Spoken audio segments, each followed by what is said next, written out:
এবার আমি আপনাদেরকে দেখাবো মেরিন অ্যাকুরিয়াম। অনেক ধরনের মাছ কিন্তু এই অ্যাকুরিয়ামের ভিতরে আছে। কয়েকটা অ্যাকুরিয়াম মিলিয়ে বিভিন্ন প্রজাতির মাছ এখানে আছে।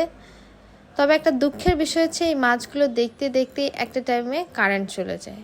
তো এখন অবধিও কারেন্ট আছে। আর বিভিন্ন ধরনের মাছ এখানে, গোল্ডফিশ সহ আরও অনেক ধরনের মাছ আমি আপনাদেরকে দেখালাম। সবগুলোই আছে, সব কিছুই দেখলাম, ভালোই লাগলো দেখতে।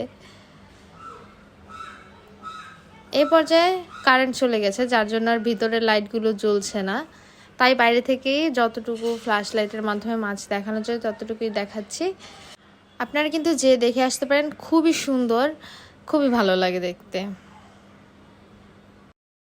এখানে দেশি এবং বিভিন্ন সামুদ্রিক মাছও আছে। সামুদ্রিক মাছই বেশি দেখলাম, আর সাধারণত আমরা যে মাছ খাই সেসব কোনো মাছ নেই তেমন। বেশিরভাগই হচ্ছে সামুদ্রিক মাছ। এরপর আস্তে আস্তে আরও মাছ আছে, কিন্তু এগুলো আসলে ভিতরে লাইটটা না থাকার কারণে তেমন একটা বোঝা যাচ্ছে না। তো আজকে এই পর্যন্তই। Wait for next video. Till then, bye by.